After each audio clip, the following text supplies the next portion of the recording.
In 2054 on planet Niflheim, Mickey wakes up covered in frost inside a deep crevasse.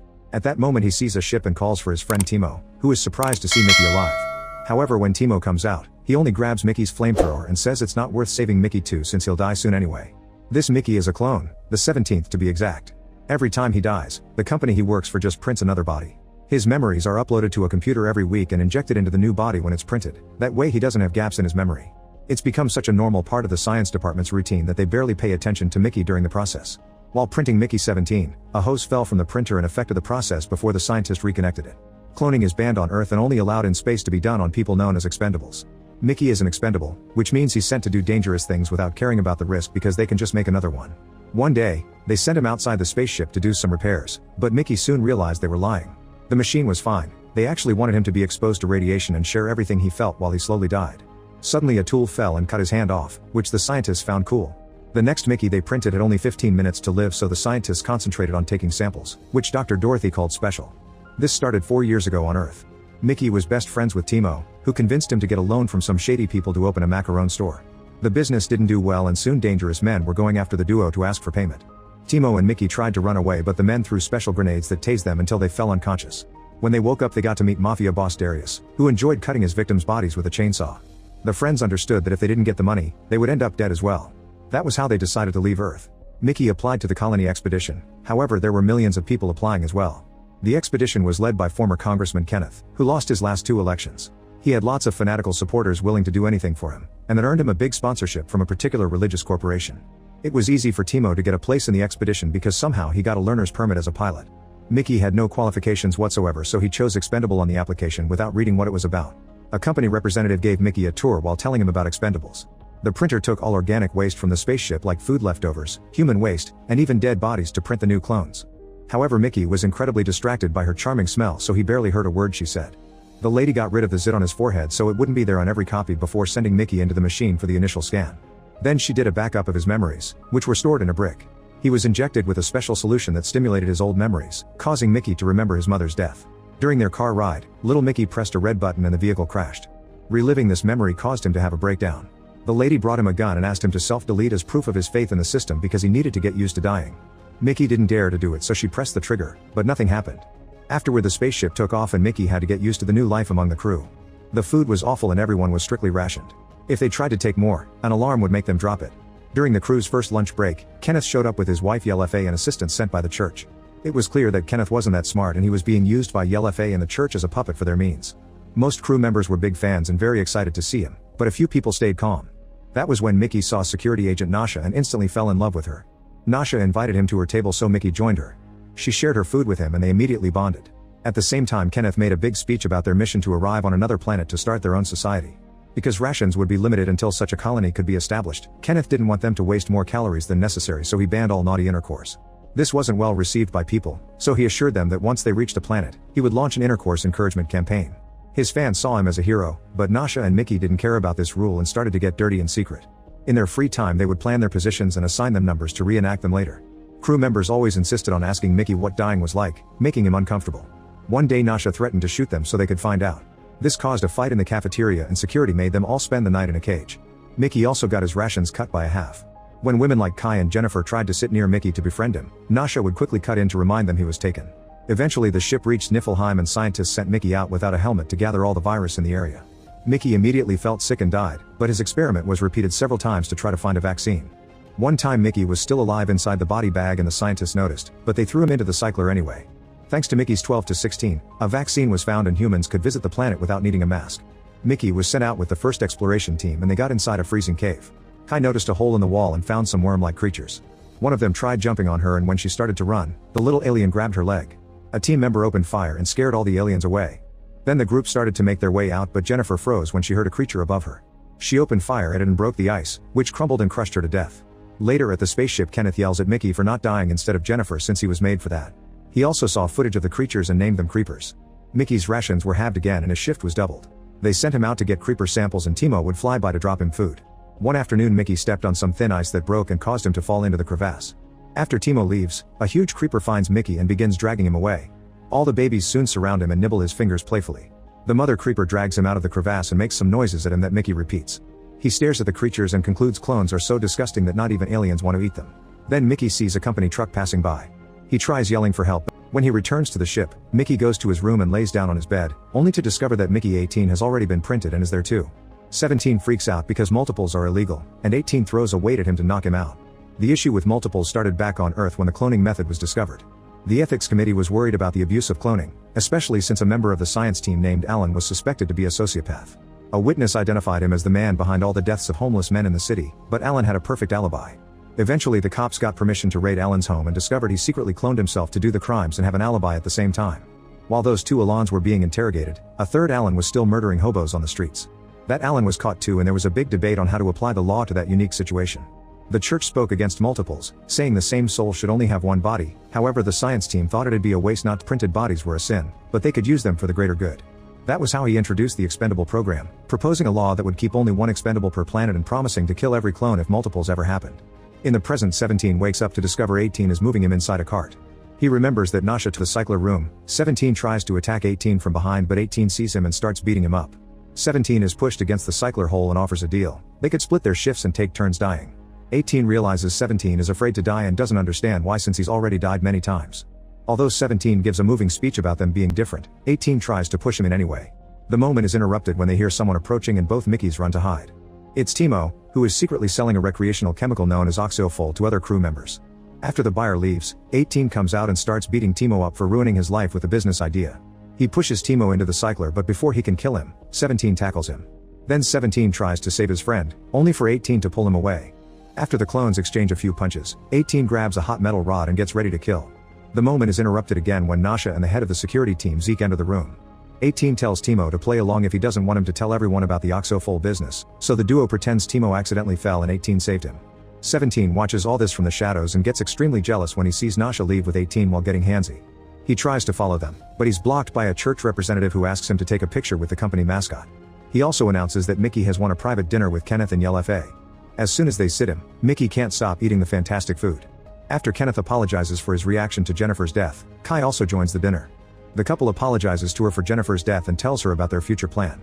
They want the colony to be pure blood only, and Kai fits that description, so they want her to make babies. Other colonies use chips in inseminated baby embryos, but they don't approve of that method. Suddenly Mickey throws up all over the floor and the science team immediately rushes into the room. They notice the rash appearing on Mickey's neck and conclude the experimental growth hormone on the meat has caused this. The science team has been developing a special medicine and they inject Mickey with it, but he just stumbles around until he collapses in unbearable pain. Kenneth thinks it'd be more humane to kill him, and Yell FA moves her carpet to avoid bloodstains. Kai thinks it's crazy that Mickey is being treated like this, but Kenneth reminds her Mickey is just an experiment. Mickey asks not to be shot because he's feeling better and Kai takes him away. In Kai's room, Mickey notices pictures that reveal Kai and Jennifer used to date. Kai asks Mickey what dying is like since she wants to know what was like for Jennifer. Mickey admits it's scary and he hates it. Then Kai tries to get affectionate with him, but Mickey panics and runs. When he makes it to his room, Nasha immediately recognizes him as 17, implying 18 already told her. She uses her lipstick to draw the numbers on the clone's chest while giggling like crazy. 18 is more friendly too, and 17 notices an empty bottle that confirms they took oxofol. An argument ensues between the clones, but Nasha stops them, saying that they can share the chores and the food. Then Nasha brings the clones to bed so they can get naughty together, to his scientists on a ridiculous talk show. 18 throws his drink at the screen, growing angrier as 17 tells him what happened during dinner. He grabs Nasha's gun and leaves the room, ready to kill Kenneth. Meanwhile, Nasha reaches Kai, who wants to report the multiples because they're illegal. Kai explains she can be silenced if Nasha agrees to give her a Mickey, but Nasha freaks out, saying Mickey isn't a toy to be shared around. Their argument is interrupted when 18 runs by and 17 comes after him, telling the women that 18 has a gun. At the cafeteria, a laser machine is cutting a huge rock in half to reveal the black diamond inside. 18 hides in the crowd and gets ready to shoot, only to be tackled by a Kenneth fan. At that same time, a creeper comes out of the rock and everyone panics. People begin running while Kenneth climbs on a table to shout orders about sterilization and capturing the monster alive.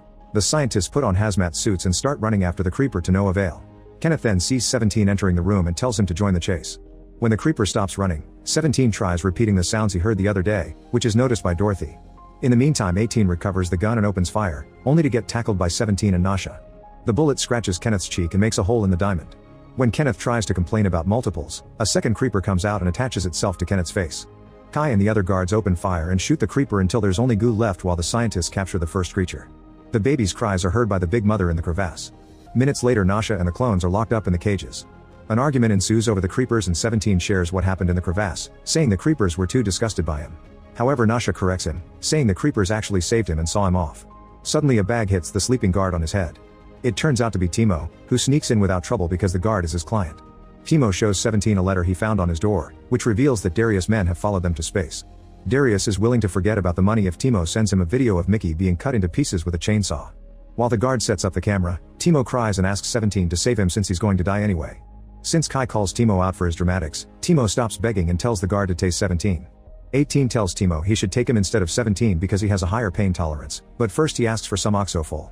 When the guard gets closer to give him his, 18 grabs his wrist and hits his head against the bars. At the same time Nasha steals his gun and tases Timo down. Then she takes the guard's keys to escape the cell and grab the chainsaw, getting ready to kill Timo. At that moment they're found by Zeke and everyone gets arrested again. While the group is moved through the corridors, 17 realizes Nasha always protected him, like the time she asked for a hazmat suit so she could comfort him through a very toxic experiment. When the group reaches the front windows they discover that all the creepers are now surrounding the spaceship. The scientists are also moving the crying baby, and when Dorothy sees 17, she copies the sounds he made in the cafeteria, which he repeats. She thinks that it's an actual language and she may develop a translator for it. Everyone is taken to the cycler room, where Yellow Faye cuts the baby's tail off just to make a new sauce. Kenneth uses a burning metal rod to mark 18's cheek so he can differentiate the clones. Then he makes a scientist delete the entire memory backup from the brick. Since he complains about the creepers who saved Mickey. However, Kenneth just laughs as he explains the creepers didn't eat him because he's trash food. Dorothy also speaks up, saying her team is developing a translator. The baby on the table spits at Kenneth, who responds by throwing the hot rod but failing. Kenneth begins yelling about things not making any sense and Nasha yells back, to insult him. A furious Kenneth hangs the baby above the cycler hole and throws the other end of the rope at Nasha, who must catch it with her teeth to save the creature. Zeke tells one of his men to record all this with the hidden camera on his glasses. Kenneth wants all the creepers gassed, but Yellow Faye has a better idea. Explosives are put on the clones' backs and Kenneth gets 2 buttons to detonate them. Yellow Faye wants them to cut off as many creeper tails as they can, and the first. On their way out, 17 says this is punishment for the car crash. However, 18 says the car has a defect and the button pushing was a coincidence, so they shouldn't blame themselves for their mom's death. Dorothy catches the boys at the entrance and gives them a prototype translator. The duo searches the crowd of creepers until they find the mother, who understands Mickey now. She knows his name and points out she saved him, but humans responded by killing her baby. If the captured creeper dies too, she promises to kill all humans. To prove it, she begins screeching and the babies copy her. The clones cover their ears, but the mama alien explains they can make their eyes and brain explode. On the spaceship, Kenneth and Yellow Faye freak out when they see the clones communicating with the creepers. Suddenly 17 runs toward the cameras and forms C3 with his fingers, which Nasha recognizes as their position called Bring the Baby. Yellow Faye and the church representative think it's nonsense and that the leader Kenneth should be communicating with a new species. While Kenneth gets ready for a big entrance, 17 promises the mother that Nasha will bring the baby. However, the mother creeper thinks it's not enough. Since the humans killed a baby, a person must also die to be even. 3 vehicles led by Kenneth leave the spaceship. Meanwhile, Nasha makes a big jump to capture Yellow Faye with her legs. Zeke takes the rope and Nasha agrees to release Yellow Faye if they let her take the baby to the mother. When Zeke is about to pass her the rope back, Yellow Faye cuts his wrist and makes him drop it, but Nasha catches it just in time. Yellow Faye wants her arrested, however Zeke announces Yellow Faye and Kenneth have been abusive and their case will present it to the committee. Seeing the cars coming, the babies run to cover their mother and form piles all over the place. Now the guards don't know which one to shoot. Kenneth chooses one at random, but at that moment 18 appears before them, so the church representative pushes the soldier to make the rocket explode in the sky, otherwise the clone's bomb would kill them too. Then Kenneth opens fire but only hits the camera, giving 18 the chance to jump on him. While Nasha arrives with the baby, 18 announces he'll kill the human the mother wanted. He hesitates for a second and Kenneth tries to manipulate him with fear of death, but 18 presses the button anyway. The bomb kills him and Kenneth at the same time, so the creepers leave in peace. After it's all over, the whole crew is put in jail. Yellow Faye loses her mind and is sent to a psych ward, where she self-deletes. Timo encounters Darius' man and bites his ear off before throwing him into the cycler, but he gets out on probation under self-defense. The trials for the rest of the crew become a legal and political mess, so after Nasha gets out of jail, she runs for a position on the committee hoping to change the organization. Dorothy finishes the translator and Mickey chats often with the creepers. He discovers that the screeching is just a random noise they make and can't hurt humans. The mother had only been bluffing. 6 months later, Mickey notices someone near the cycler and discovers Yellow Faye printing a new Kenneth. Mickey points out she's supposed to be dead, so Yellow Faye offers her bleeding hand to touch.